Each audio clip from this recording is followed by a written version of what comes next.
kailangan makuha agad at magamit agad. O, INC naman. Kristo sa suporta. Sabi sa inyo mga bossing yung ibinlag natin about Iglesia ni Cristo. Although ito, kumbaga, malalaking tao na tong mga nagsasalita para sa Iglesia ni Cristo Pero ako ho ay naniniwala na hindi pa din po yan boses ng mga miyembro nila. No, dahil narinig natin, mga kababayan, na panig sila sa kampo ng mga Duterte. No? Doon sa channel nilang Net25. So ngayon, ako ho ay naniniwala na yung mga miyembro nila ay may sari-sarili pa din pong desisyon yan at may sari-sarili pa din pong mga pinapaniwalaan yan. Although sinabi, ano po ang estado ng Iglesia ni Cristo doon po sa pagkakaaresto kay dating Pangulong Duterte. Although nasabi nila yon, naniniwala pa din ho ako na yung mga miyembro ay mayroon pong sari-sariling mga desisyon. Ngayon, Bungo! Siyempre, sasakyan agad ni Bungo iyan, mga kababayan. Yung pagkakaaresto na nga lang ho no? Yung pagkakaaresto na lang ho mga kababayan, kay dating Pangulong Duterte, gamit na gamit nila. Gamit na gamit ng PDP. Yung pala, mala Ninoy Aquino ho, no? Yung mala Ninoy Aquino na, namatay si Ninoy Aquino. Naku, 'di ba bigla naman pong sobrang umangat si Cory Aquino, mga kababayan. Ngayon, ginagaya nila yung estilong ganun. No? Hindi yata obra pa din. Bakit? Ganun pa din ho ang resulta ng PDP. Dapa pa din po, no? PDP padapa. Ganun pa din po yung kandidatura nila. Wala pong nagbago. Ang nakakapasok lang po, ito si Bongo, mga kababayan. Siya na lang yung nandoon sa loob na nakakapasok. Si Bato, nasa na ba si Bato? Mamaya pag-usapan natin si Bato, no? Kung nasaan na napunta si Bato. Pakinggan muna natin yung pagsakay ni Bongo. Maraming salamat po sa mga kapatid natin sa Iglesia ni Cristo sa suporta at pagmamahal sa kapwa Pilipino. Kaya naman po, yung mga PDP ay nandoon nung peace rally nila. Peace daw, peace rally. Ako pagpaumanhin nyo po, ito, sarili kong opinion, sarili kong pag-aanalisa doon sa sitwasyon na yon. Yung sinasabi nilang peace rally, kung hindi po nila ginamit yung salitang peace rally, tingin ko po, merong mga miyembro na hindi pupunta. Bakit to? Kasi naman ang Iglesia ni Cristo, mga miyembro ho niyan, mga kababayan, hindi naman po sila talaga into politics. No? Talagang yung mga miyembro po niyan ay pagsamba. Yan.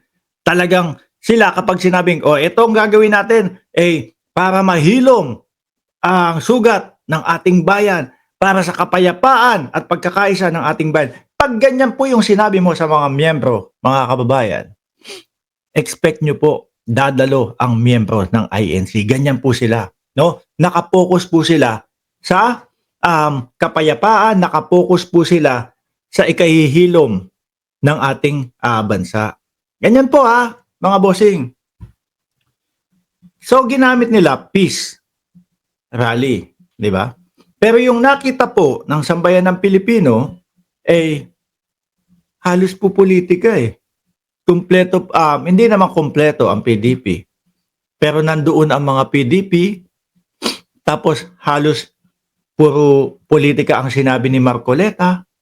Sa tingin nyo ho, mga bossing, kung inamin nila, kung sinabi talaga nila, ito pong rally na to ay imbitado po ang PDP at magsasalita po tungkol sa politika at ganito po at laban po tayo. No? Kay Marcos. At pro Duterte po tayo. Gano'n na lang, wag na yung laban tayo kay Marcos. Pro Duterte tayo. Yun ang mga pag-uusapan sa ating rally. Sa tingin nyo ho, may dadalo? Malamang siguro meron mangilan-ilan, pero hindi ganoon kadami. Hindi ganoon, no? Although sabihin na natin, okay, 1,800,000 ang dumalo. Hindi po ibig sabihin buong Pilipinas na po yun. Hindi po ibig sabihin, Pilipinas na po yun. Lagi natin tatandaan, malapit na tayong umabot sa 120 million. Kung umabot man po ang rally nila, o kung sino man, kahit hindi po ang ANC, ng 10 hanggang 20 milyones. Sa panahon po ngayon, hindi pa din po yan ang boses ng Pilipinas. Let's say, 20 million ang dumagsa. No? Hindi pa din ho ibig sabihin yan, boses ng Pilipino yan. No? Dahil hindi po majority ang 20 million sa malapit ng mag 120 million. Kung dadagdag ang hinayupak na FGF ni Dado na 40 million daw, ewan ko kung saan kinuha yung numero na yan.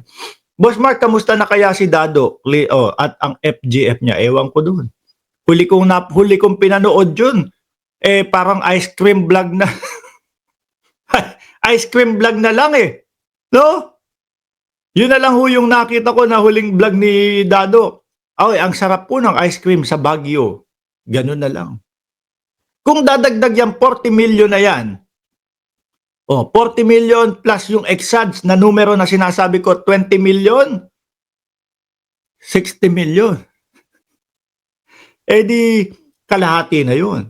Hindi pa din pwede. Kumbaga 50-50 lang yun. Di ba?